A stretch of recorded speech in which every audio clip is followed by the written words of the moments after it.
If you had one shot or one opportunity to seize everything you ever wanted in one moment, would you capture it or just let it slip? Yo.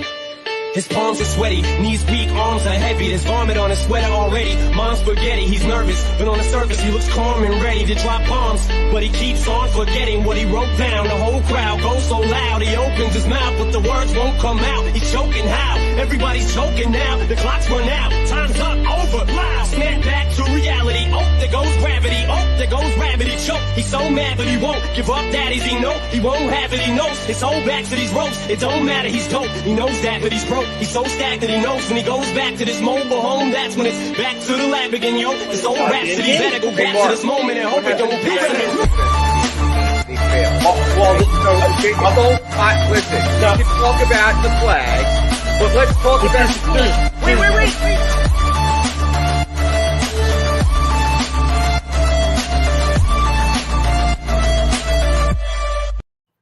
And very good morning, everybody. Welcome to Trending in the AM right here on DSM Media Live, Facebook, Twitter, Twitch, YouTube. You know the drill. Like, share, follow, subscribe, do all that kind of stuff. And if you're watching on YouTube, that thumbs up button and the subscribe button are greatly, greatly appreciated. I'm a little backwards here today.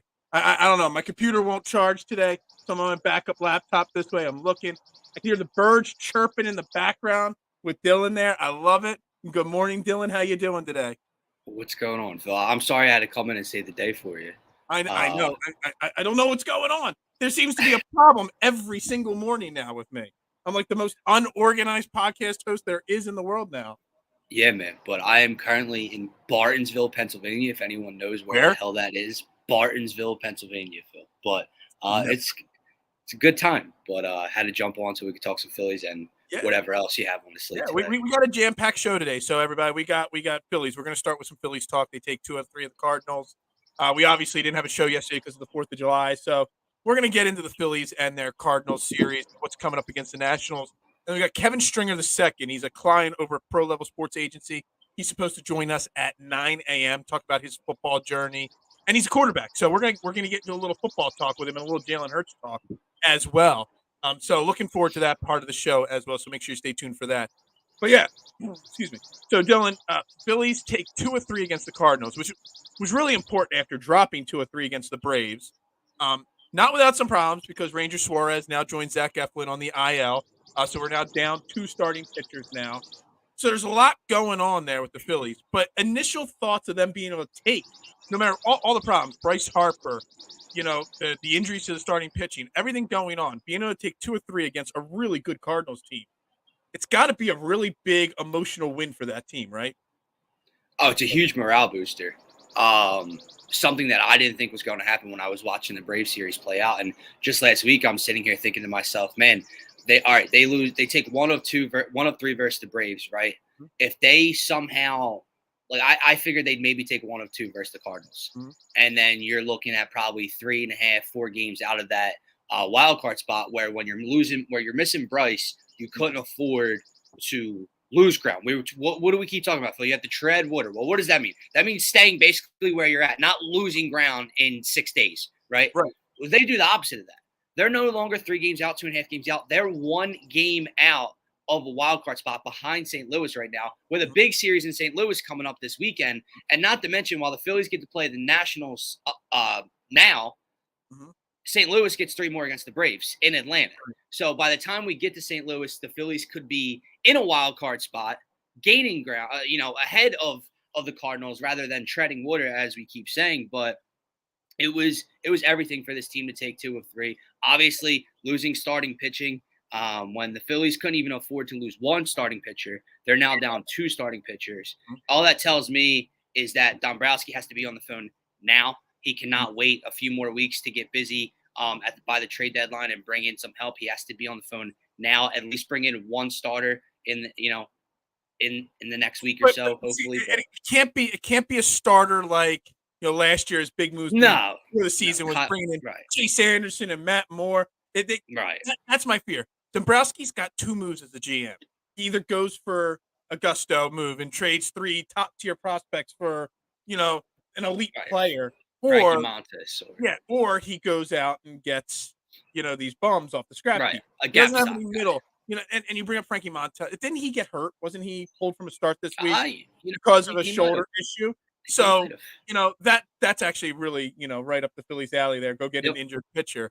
I mean, I know it's totally unpopular. I took a lot of heat on social media for it the other day.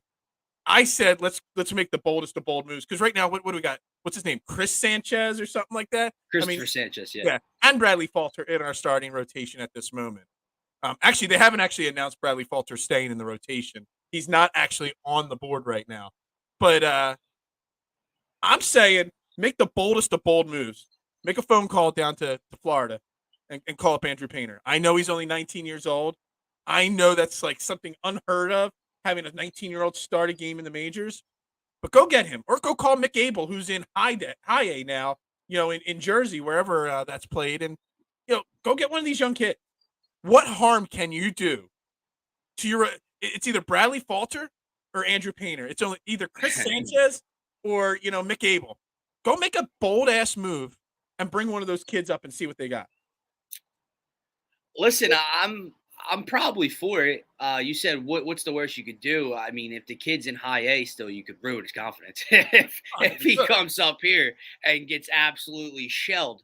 But at this point, Christopher Sanchez cannot be a starter for weeks on end in this rotation. Bailey Falter cannot either. However, Bailey Falter can get you through innings here and there, right? So should he be an every 5-day guy? No. That's why I think Dombrowski needs to go now. Mm-hmm. But he was at least on the bump, I believe, on Friday night when they won the first game against the Cardinals. I think he went like 5 or 6 strong, didn't give up a ton of runs. So they're serviceable guys that can get you one good start in 3 or 4 starts. Mm-hmm. That's not a recipe for success with a team that's trying to, take a wild card spot over from a very good St. Louis Cardinals team. Mm-hmm. I mean, I guess bring up Painter. I guess I would bring up Painter. I know it's not a great idea, but I mean, you look at it. So we got the Nationals here for 3 days, and you're going to start Sanchez and Falter in this series, which is now, like you said, we're 1 game out of the wild card. This is kind of an important series because the Nationals stink. Right. You go Sanchez and Falter, you might only win one of those games, and then you got Nola. I mean, you need to take 3 games here. At worst, you need to take 2 or 3 games here. You're not setting. I agree. I mean, if you're going to lose 2 out of 3, you might as well at least throw a dart at a wall. Listen. I think back to when the Tampa Bay Rays in 2008, late in the season, called up David Price. He was only 20. He turned 21 in the playoffs, and he ended up being a relief pitcher in the playoffs because he was called up at a young age for a spot start or 2. Didn't do bad, then was in the bullpen for the rest of the year. And I'm thinking back to that. It didn't. I mean, I know he's pretty much washed up now, but that's 12, 14 years later. It didn't affect his career by calling him up super early. There used to be a time in baseball, Dylan, you might be a little too young for this, where prospects were called up at 20, 21 years old on a regular basis. So what's calling up 20-year-old Mick Abel? What's it really going to do? He's either got it or he doesn't have it. You're not going to ever trade Mick Abel because he's one of your top prospects. So just throw him out there, see what he's got. You're going to put Sanchez or Falter on a pitch count anyway. They're only going to go 4 or 5 innings most likely anyway. So you could bring up Mick Abel or Andrew Painter, say, go give me 4 innings, 5 innings max, and we will take you out of the game before any excessive pressure. And we'll have a short leash. If you get into real trouble, we won't ruin your confidence. We'll pull you. I don't know. I think the Phillies, if they can't make a major trade right now, and they don't even need 1 major trade, they need 2 starting pitchers. Right. Plus some other help. Yeah, plus some other help. I mean, it's just. I think there's no losing scenario in this in my mind, and I know it's not the norm, but I don't see the negative to doing this. Listen, I hear you. You're not going to get a disagreement out of me because we already know what Bailey Falter and Christopher Sanchez are. We already know what you're going to get. I'm not going to be surprised if Christopher Sanchez goes out there against the stinking Nationals and Josh Bell and Juan Soto and Nelson Cruz all go yard in one inning. And next thing you know, we're down 5-1 in the second inning because he's on the mound. Now that could be the same for Andrew Painter or Abel, but you're at least taking that risk with basically a low risk, high reward type of move is what you're talking about. Whereas you're getting kind of this steady garbage from Christopher Sanchez. Steady garbage, is that a technical term? I think so. I think we just termed it right here on trending. I like it. Steady garbage right there.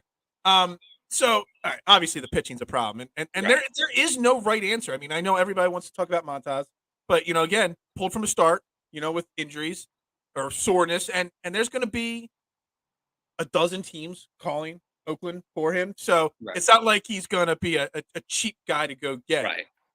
So that worries me. I want to get to a different part of the Phillies, and it was a tweet that I saw.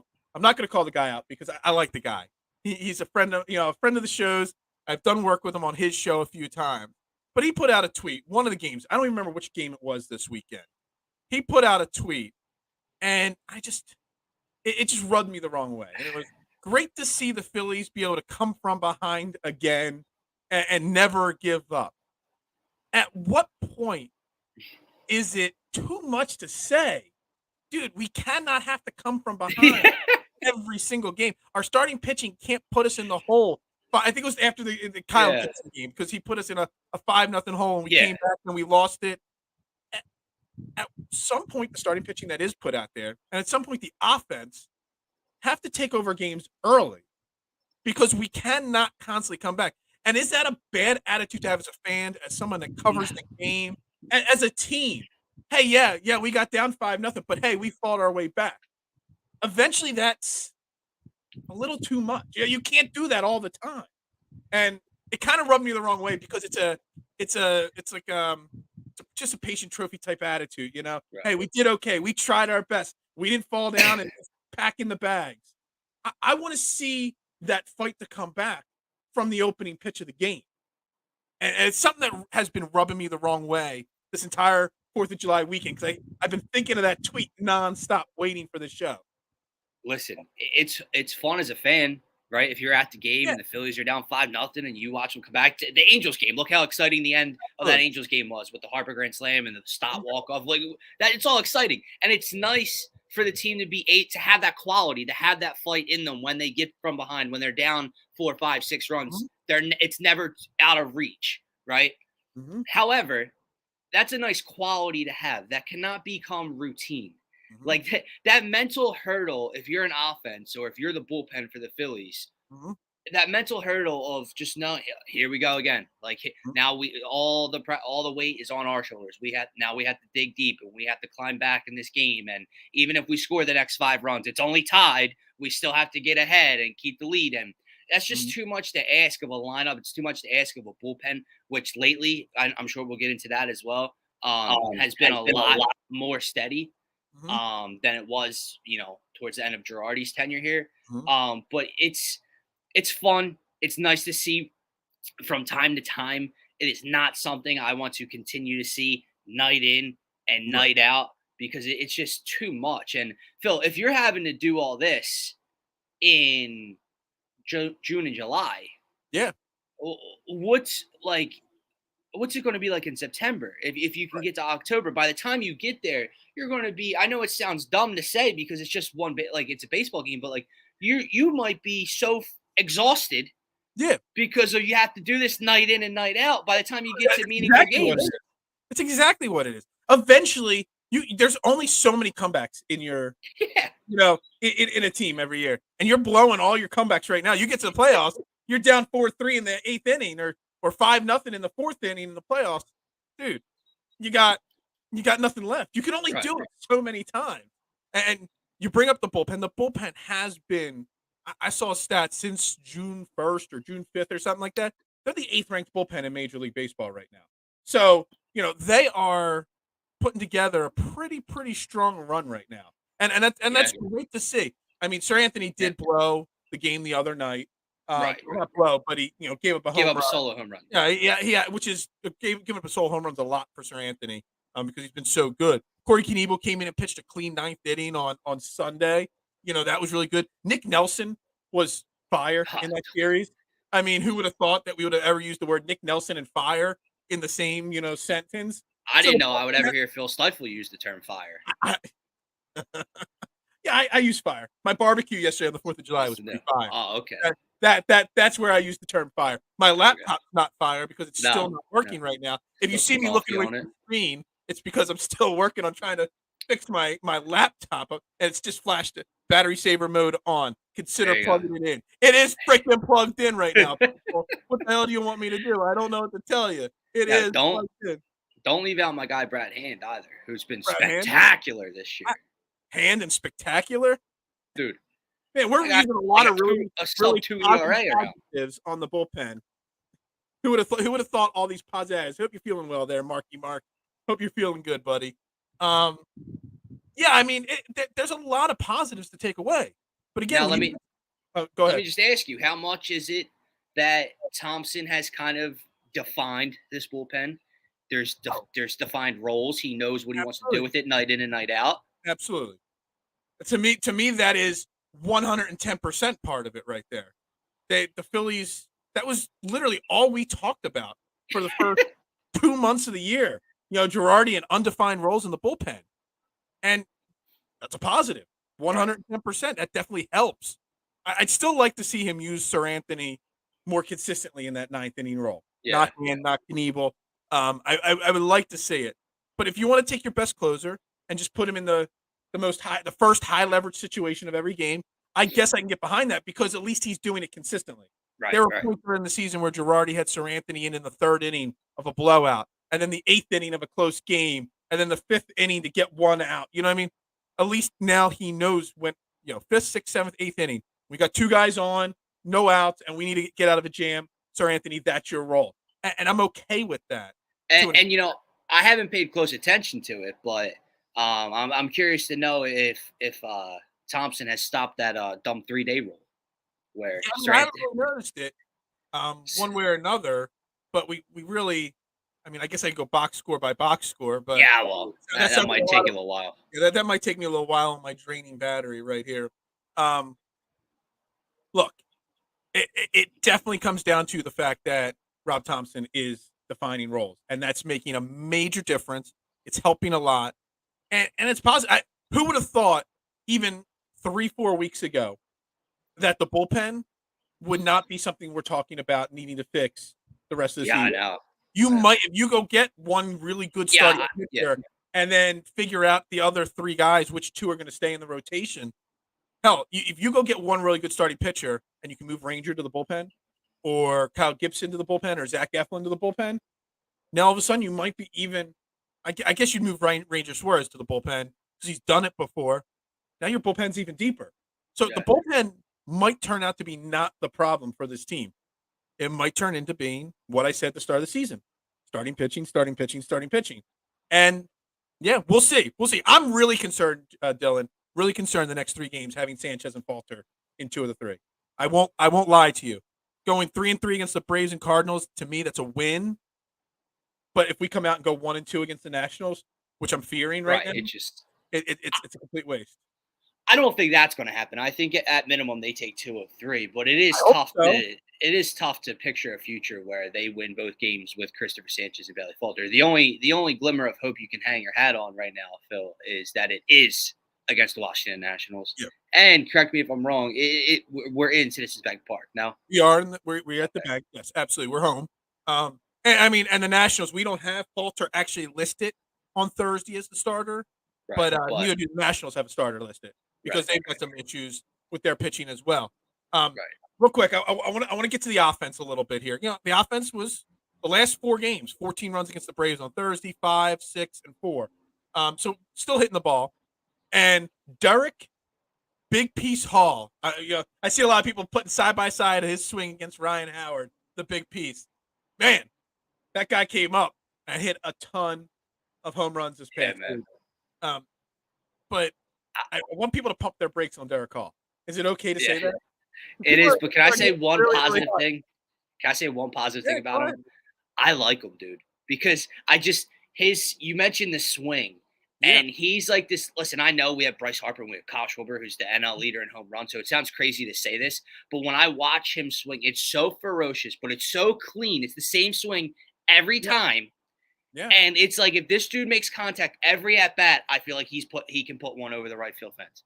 Now, obviously that's not the case, and he hit 3 home runs in his first 2 games and everything. But he's got 4 hits, 3 of them are home runs. Right, and the one was very clutch. He has not picked up on anything low in the zone yet. No. If you throw this kid at his knees or lower, he's going after it and he's not touching it. But they are making the mistake of putting a few up in the zone over the plate, and when he gets the barrel on it, it's out. So I love the swing. I love the kid. Watch it, the smile. First off, let me correct you there. He is not a kid. Well, yeah, right. 27 years old. Right. He's been down there for a while. He's not Ryan Howard being held back by Jim Thome. No. He's a guy being held back by He's a late bloomer that honestly wasn't. I mean, he was hitting a lot of home runs in AAA, but his batting average was only like 240 in AAA. Yeah. So it wasn't like he's mashing the ball left and right. So he's fun, to fill in right now because we needed it. But it is something you need in that cleanup spot without Harper, because if you're bumping Nick up to the 3 spot, I really do not want JT in the cleanup spot. I definitely don't want Didi in the cleanup spot, which was there for a night. And then anything else lower in the order, whether it's Odubel or Moniak or Vierling or Stott or Bohm, none of those guys are cleanup hitters. So, yeah, whatever. If the kid hits for 202, but every 5 at-bats it seems like he's putting one over the fence or close to it, he's a guy you can have in that spot. Right. Yeah, I mean, it's fine. I'll accept it. I'll deal with it. But I just want people to pump the brakes on him. We're not going to win long term if he's got to be there for a while. We need somebody else to step up in that spot. But it also goes to the point to prove how bad our minor league system is, that we needed somebody to step up. And that's your best option right now? Yeah. So look, I'm not trying to be negative Nancy here on Debbie Downer on a Tuesday morning. I mean, it's great. He hit 3 home runs. This one of them was clutch too. One of them was very clutch. It's good. He's not hurting the team. But, wouldn't it be nice to be in that spot right now, not the 26-year-old rookie? Also, like you mentioned, he is going to become a fan favorite. He probably already is because he seems so damn likable and he hits with power. Right. I just when Bryce is ready to come back, now obviously it's Bryce Harper, so no one's going to be complaining about who's taking the spot. But fans are going to clamor for him to stay up, find a spot for him. Right? Well, probably not. Probably not worried about finding Derek Hall a spot at the moment, unless he just starts breaking throughout the month of August. Yeah. I mean, but even if that case, where are you going to put him? You know what I mean? Right. Right. So, are you going to play him over Reese? Like, what are we doing? I mean, Rhys Hoskins. I mean, we could talk for a minute or two about Rhys Hoskins. Rhys Hoskins is still. I mean, he had that little stretch at the beginning of June, then he cooled off for a little cup of coffee there. But the guys still hit. And I kind of made fun of.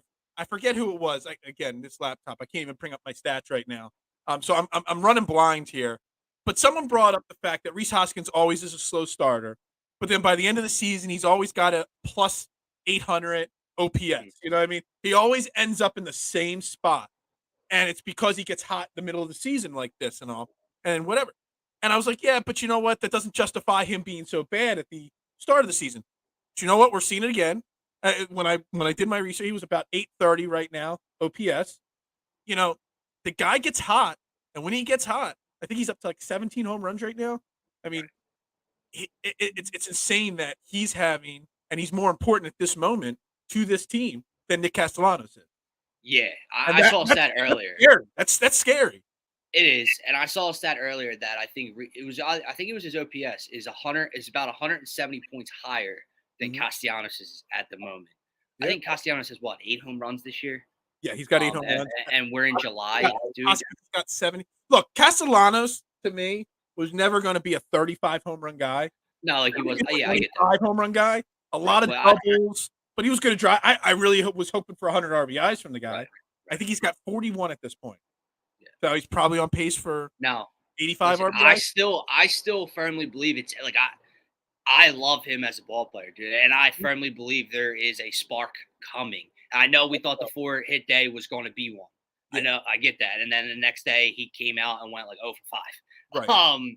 So I believe it's in there. I believe he's going to break out of this slump that he's been in for a while. This isn't a 2-week slump. This isn't a 3-week slump. We're talking close probably to a month and a half, if not longer, type of slump here from him. Especially when Bryce is out, that magnifying glass gets even closer put onto him. But you're talking about how streaky and how hot Reese is, and we talk like that's been kind of what everyone and you and I have said since they made these signings, since the season has started.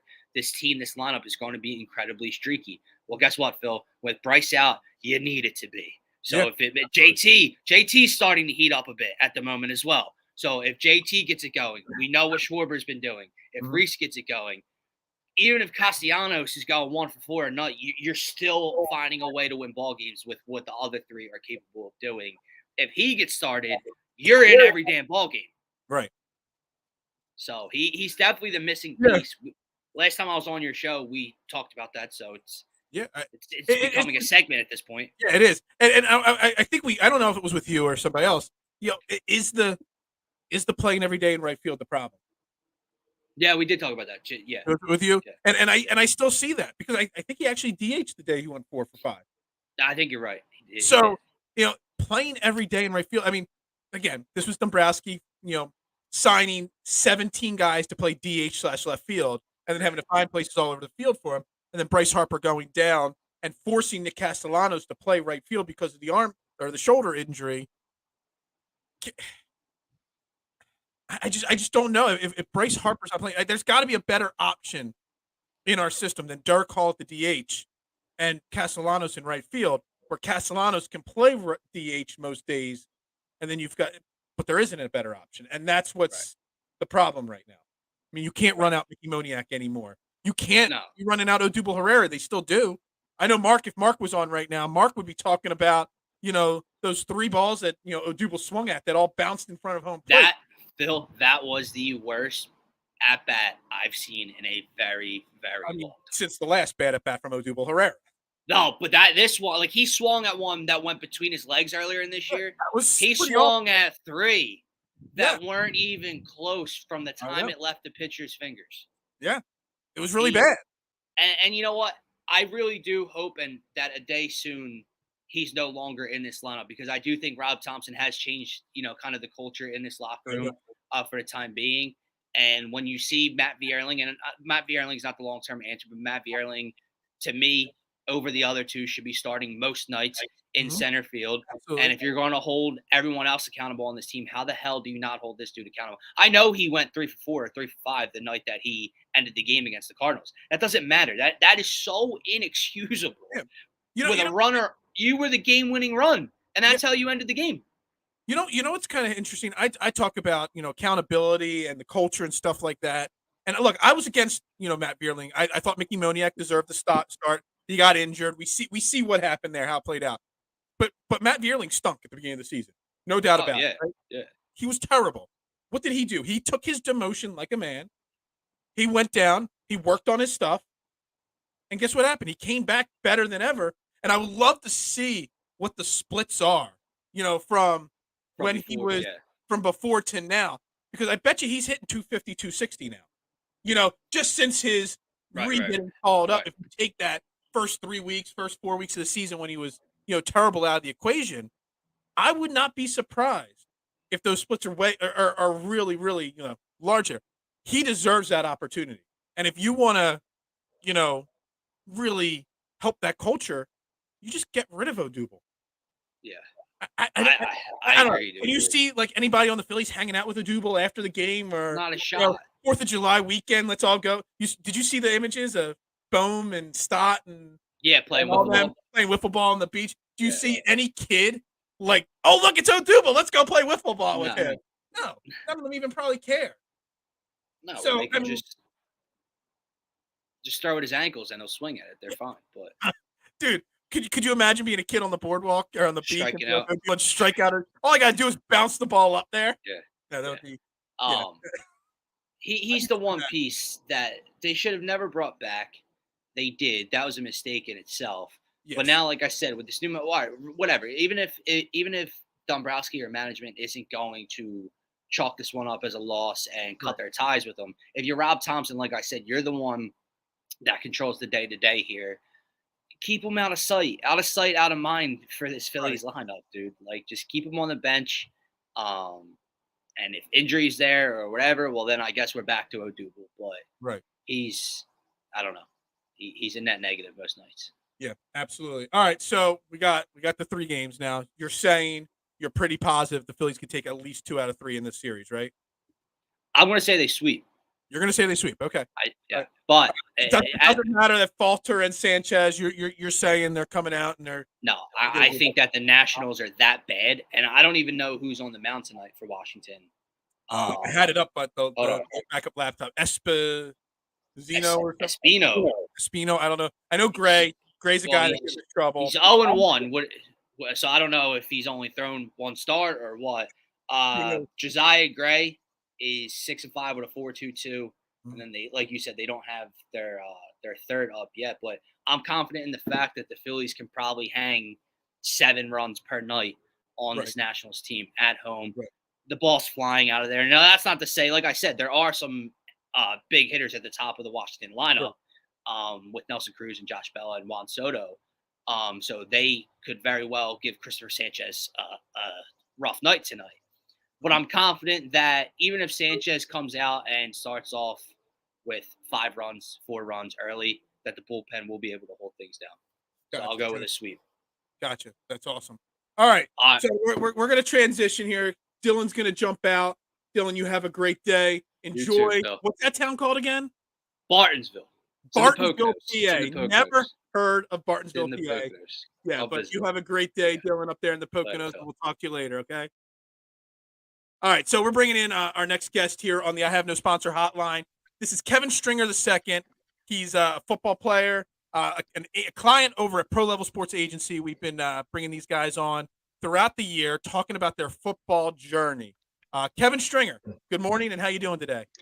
Good morning. I'm doing well. How are you? I'm doing wonderful. Thank you for taking some time out. My backup laptop with all my stats just died.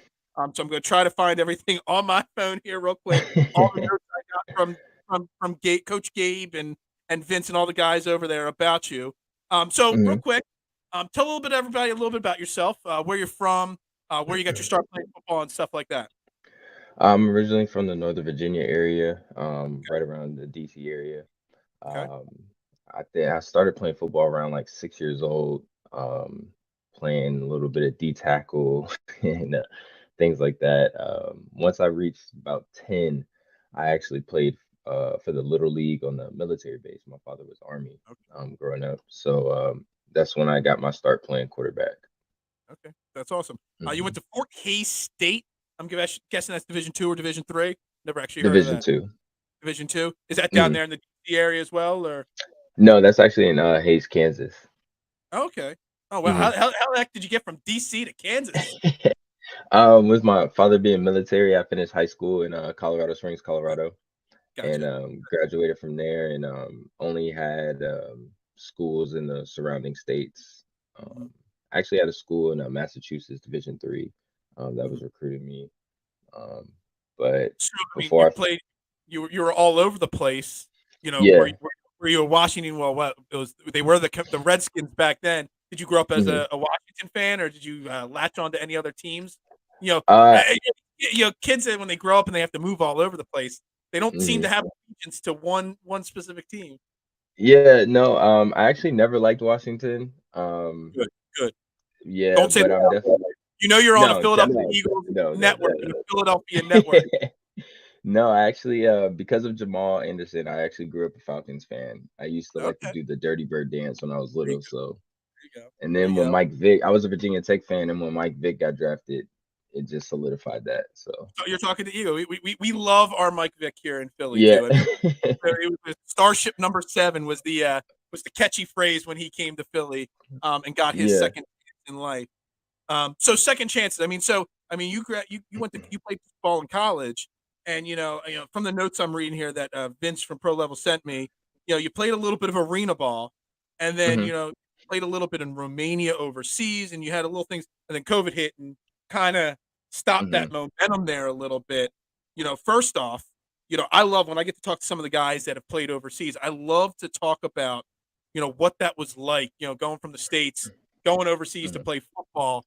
And, you're repped by Gabe Martinez. He's over there in Europe right now coaching. Mhm. The culture shock that it is Yeah. for to go overseas. What was that like, that experience? Oh man, I feel like mine was a little bit different just because the town I was in, Rashida, it's a very small town. Right next to the town is like a couple villages and things like that. So um, it was a culture shock as far as like the size, the population, and everything. It was kind of like a everybody knows everybody. So we definitely got the looks of like what are Americans doing here kind of thing. But other than that, the people were very friendly once they figured out what we were doing. Once we started winning, um, going on a win streak in the beginning of the season, and more and more fans started coming out and then accepting, American football being back in the city and stuff. So I enjoyed it. I loved it. Outside of there not being much to do compared to other places people might play overseas, but yeah, I love the experience for sure.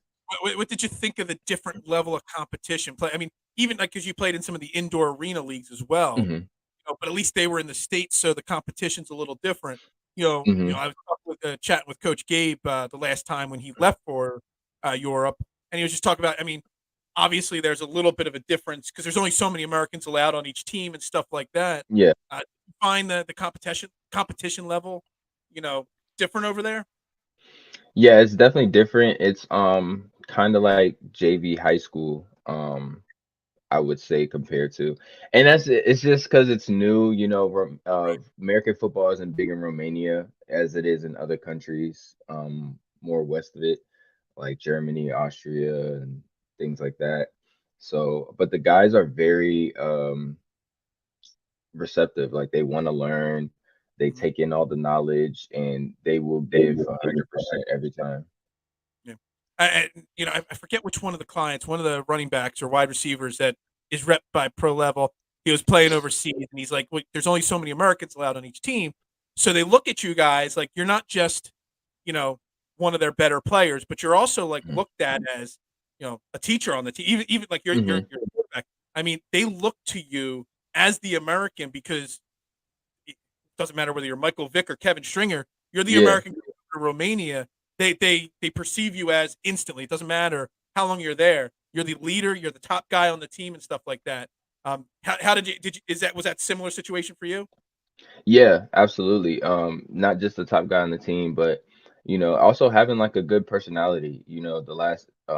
Unfortunately, the last import they had, they didn't take to him well, so they didn't really listen to what he was trying to teach and things like that. So when guys are going overseas, it's important to have that. Let me teach, let me come in, great attitude. Really try to become a part of a family unit, and that's when guys are actually accepting of what you're trying to teach and stuff like that, and you end up having a good core from the local guys. Um, and that's what helps you win games because we can't just do it all by ourselves. Play like backyard football and stuff. Absolutely. All right. So, as I heard, you were part of the pro level sports agency combine they did in Rochester a little Yes, while sir. ago. Pro level, they did their first combines this spring and summer, a couple of them throughout the country. And I've heard some really good things about them and everything. Uh, what was the combine experience like? Going through the drills just like the NFL combine. All the workout drills, getting more film on tape, and Hmm. workouts on tape for different leagues and stuff like that. What was that experience like for you? Man, it was nerve-wracking at first, finding out everything was gonna be lasered. It was not something I've ever done. Mhm, And I was like, man, I shouldn't be too worried about the times just because, quarterback position, but I still obviously wanted to impress. mhm. But outside of that, everything was very professional, organized. Thank you to Pro Level, Mr. Walters. It was a great experience. I really enjoyed it. Yeah. No, Um, I always wondered what it's like. Just you know, uh, my mother always told me football was too dangerous for me. Little did she know she was right. 'Cause I ended up getting a double compound fracture playing football in college and stuff like that, and oh like wow. destroying my leg and stuff like that. So she was right. Um, but I never got to the point where I was ever poked and prodded and like under a microscope Mm, excessively. I mean, hmm. what's that doing to your men? You're like, all right, I got to do this drill. I've done this drill 100 times, but I've never had every single eye and laser and everything Yeah. else. Um, is that at what point does it just go from thinking about that to just the natural instincts kicking in? I said, I mean, for me, it was like the 40, man. I feel like that's the most nerve-wracking drill anybody could do at a combine. And once you take that deep inhale and then you just exhale, it's just at that point, it's like, okay, you just got to run. You just got to do what you got to do. You can't, whatever overthinking you're doing about angle positions of the leg and shit and stuff like that is just out the window. So you're a quarterback, obviously, Hmm. and we're a Philadelphia-based podcast here, and you know, we got the Eagles season, the NFL season coming up soon, and there's a lot of talk about Jalen Hurts, and Hmm. it's his second full season as a starter and stuff like that. I don't know how much you're familiar with Jalen Hurts and his career and his game or Hmm. not, but first and foremost, the quarterback position, and I'm hoping your answer goes along with my narrative, which I've been pushing, for a year now here. What are some of the most important characteristic traits to be a successful quarterback at any level, whether it's Hmm. college, whether it's an arena league, overseas, in the NFL, wherever it may be? What are the most important Hmm. traits of a quarterback? And I would say mental toughness, short memory, um, I would say like charismatic, optimistic, being optimistic. I think those are very, very important. You want to be, the short-term memory. Obviously, if you're making a mistake, you can't let that hang over you, or it's just going to be a trickle effect, back to back to back Right. kind of thing. The mental toughness, because there's going to be the scrutiny, there's going to be the people that's going to say what they have to say, but you just have to focus on what you can control. Mhm. And obviously, the being optimistic, charismatic, that comes from just bonding with your teammates, having them behind you, so you can lead them, and just knowing that you can get the job done always. That's where the optimism will come from. Yeah, because I think that's those kind are. of been what I've been pushing with the Jalen Hurts narrative. Like, obviously, there's criticism about his arm throwing technique and, does he Hmm. complete, enough passes, the X, Y, the on the field stuff. But I always talk about the intangibles off the field Hmm. and, Yeah. mentally tough, being a leader. When you get into that huddle, the players, they believe what you're saying and stuff like that. And that's something Hmm. that, in my opinion, I mean, Jalen Hurts has got all those off the field intangibles. And so the narrative I've been pushing on, trying to say that, I'm okay. Because there's a lot of talk in Philly. Should Jalen Hurts be the guy or not? Should they Hmm. have gone out, traded for Russell Wilson or some of these other quarterbacks that were on the move this offseason? And I say that if you've got average to decent talent, but you've got Hmm. excellent intangibles, that can make a really good quarterback. Do you agree with that? Or, Yeah, absolutely. I mean, Tom Brady didn't went to a situation with a bunch of young guys, but because of him being Tom Brady and the tangibles he has, it made the players step up, kind of Mhm. thing, and put in the extra work. So now that I mean, from what I've known, the players like Jalen Hurts, the team wants Jalen Hurts to be the starter. So I think that's gonna help the guys in the offseason, Mhm. and then them getting AJ Brown, extra weapons. So it's like I think Jalen Hurts needs this year. I would say this year he would actually show some promise to the Philly fans, and Well, I'm hoping so. I mean, I'm a huge Jalen Hurts fan, man. I love his leadership, and you said that the players love him. I mean, you know, coming from Philly, I mean, we had the Carson Wentz debacle and mm-hmm, drama here. We've had Donovan McNabb drama, back in the we seem to always have quarterback drama in this city. mm-hmm, And Jalen Hurts is the first quarterback in a long time that seems to really hold the team. Like, he is legitly the leader. I mean, in the past, yeah, we've had Brian Dawkins, or we've had other leaders in the locker room, but the quarterback leadership part of it hasn't been there for a really long time. And I really think they can go. You hit on AJ Brown. I mean, going out and getting a top 5 or 6 wide receiver doesn't hurt either. no, not at all. And I think that's actually going to open up more stuff for Devonta Smith too, because I know some people I've personally talked to that were Philly fans here in BA area. They were like, I don't know about that guy either, kind of thing. He's a But small guy. I mean, the guy's got talent. I mean, oh yeah.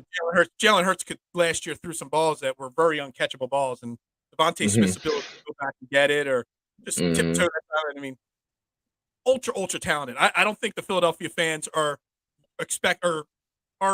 ready for having two top tier wide receivers in Smith and Brown, because we had T.O., but we had nobody else. We Yeah. had Alshon Jeffrey and nobody else. We've always had one or no wide receiver. Now we got two stud wide receivers. Jalen Hurts, I always like to say there's always been an excuse here or there. Right now, there's no excuses for Jalen Hurts or anybody on the Eagles, because they've gone out and made a lot of improvements on their team. So, you as a quarterback, what kind of a quarterback are you? If you're going to say, compare yourself to one of the guys, one of the top guys, what kind of a quarterback are you? Man, I feel like I'm headstrong. I'm gonna lead the team. I'm gonna step up. I'm gonna make the right decisions, but try to get the ball down the field. I'm not gun shy. I try to get the ball down the field, get the big play, but I also play it smart as well. I will take the little dump off and let my playmakers make a play as well. Besides me, being able to use my legs and have the athleticism. That's me. Yep, the athleticism. That's good. So I mean, you mentioned Michael Vick. Was that who you, when you were growing up, and you're like, all right, I'm going to be a quarterback. I'm going to try to make it to college. I'm going to try to make it to the pros. I'm going to try to make a career as a quarterback here. Was that the main guy that influenced you style wise, and that you were like, all right, I got to be like this guy? And if he was one, who else were some of the quarterbacks that you really, I don't want to use the word idolize, it's kind of the wrong word, looked up to, Mhm. growing up Yeah. and learning the game? Yeah, I mean, it definitely started with Vic, and made Virginia Tech my dream school, and the goal to obtain, obviously, and moved over to guys like Randall Cunningham, Warren Moon, even Dan Marino. I love the way he was able to get the ball out, get the ball down the field, his accuracy. My dad's from Miami, so he's a Dolphins fan, so I watched a lot of Marino. Um, so yeah, I was like, my goal growing up was trying to get Dan Marino's throwing with Michael Vick's athleticism, kind of thing. Even though Mike Vick has a great arm strength too, but Actually, it was very underrated, Mike. I mean, flick of the wrist and that ball yeah, would go 60 yards down the field. But I don't think I've ever heard somebody say I wanted to be a combination of Dan Marino and Michael Vick. But now my mind's kind of like working a little bit. I'm like, that's actually a pretty good combination to yeah, be a quarterback right there. Although neither of them ever won a Super Bowl, just an FYI. yeah. That's the Throwing sad that. part. All right. So the one thing I like to talk about with all these pro level clients and stuff is there's a lot more opportunities now than there was. I mean, Mhm. there's multiple arena indoor leagues. You got the USFL just started up. They actually just had their championship game. Mhm. Um, I don't even remember who beat. I know Philly was there. I forget the other team's Yeah. name now. All my stats are Birmingham. gone. Birmingham. That's right. All my stats are Mhm. gone with my dead laptop that's sitting next to me here. Um, and you got the XFL starting soon. Mhm. There's a lot more opportunities for you guys.